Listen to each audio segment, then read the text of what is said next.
Hey guys, we are back to read Wonderstruck, so go ahead and open to page 68. This is where we left off.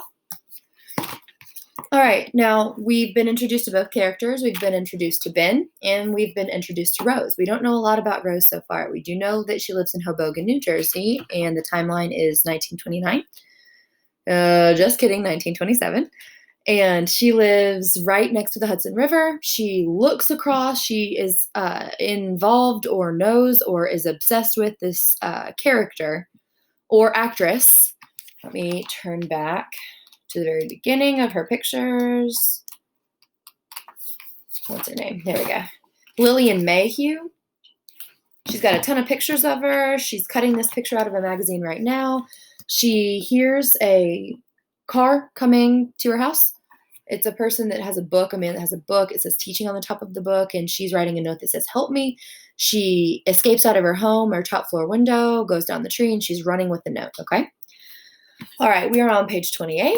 Let's go ahead and begin reading together. Or I'm sorry, 68. Let's go ahead and begin reading. Water lapped at the dock, and the boats clacked against one another. A loon across the night, and the stones of Gunflint Lake glittered faintly in the darkness. The woods at night were always spooky, and the weak beam of the flashlight didn't stretch very far.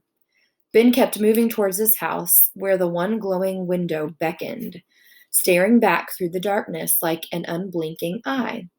Under a vault of shaking black branches, he ran. Remember, in the last section we read about Ben, he saw out of the windows a silhouette of somebody in his house. It's supposed to be vacant. The doors to his house, like nearly all the doors along the lake, were unlocked. Ben quietly entered through the back into the kitchen. He moved a small beam of light around the room. The flowers and food from the funeral had been cleared out, but the owl-shaped cookie jar sat on the counter, with its head off the way it always had. The junk drawer remained closed, crookedly. The refrigerator was still covered with his mom's favorite quotes. It was like entering a museum of his old life. Ben realized that he could hear music playing softly in the distance.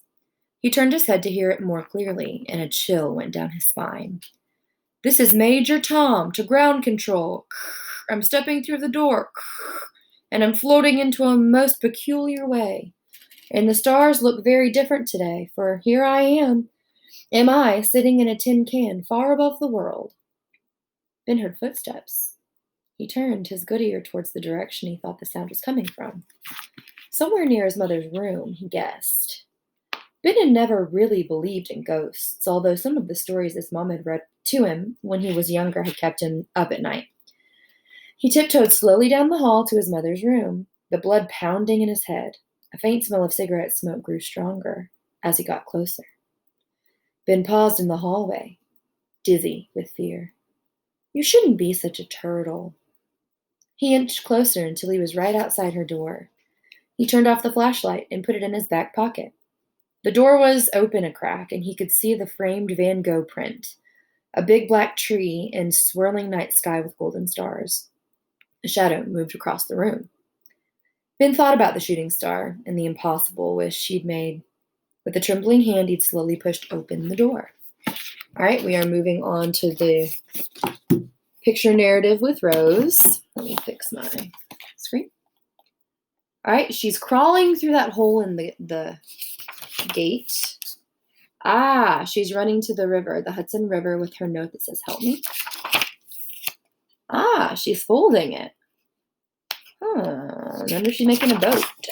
She's making a boat that she can sail her note in. Very cool. Any of you guys know how to make this? That'd be cool. And she lets it go. And it's floating farther into the Hudson River. All right, we're back to the narrative. All right, with Ben. She was standing with her back to him, wearing her favorite skirt, dancing slowly to the music. A cigarette dangled carelessly in her left hand. Ben felt his knees buckle, and when he tried to steady himself, the door suddenly opened wider, making a loud creaking sound. His mother whipped around. Ben gasped. It wasn't his mother at all. It was his cousin Janet. She was wearing his mother's clothes and smoking her old brand of cigarettes. What are you doing here? Janet cried, her eyes wide with shock and embarrassment. What are you doing here? Answered Ben. This isn't your house. Those aren't your things. He felt stupid for thinking, even for a second, that it could have been his mother. He wiped his eyes quickly so Janet wouldn't see the tears. The color drained from Janet's face. I knew I shouldn't have turned on the lamp. Benji, you smoke? Janet looked at the cigarette in her hand as if she had only then realized it was there. She stubbed it out quickly in the glass she was using for an ashtray. No! Well, yes, she said. I mean, only sometimes. It's just... Oh, God, please don't tell my parents. They'll kill me. Why are you here? I don't understand. You're wearing my mom's clothes. Oh, Benji, I'm sorry. This was supposed to be my secret. Janet sat on the bed, buried her face in her hands, and started to cry. Ben didn't know what else to say. He found himself feeling sorry for her. Janet had always made an effort to be nice to him. She was the one who had found him hiding in his mom's closet after the funeral. Instead of telling anyone or making fun of him the way Robbie would have, she climbed inside and sat beside him. The two of them had cried together and held on to each other without saying a word. Janet looked up at him from the bed. She tightened her ponytail and took a breath. His mom used to do that.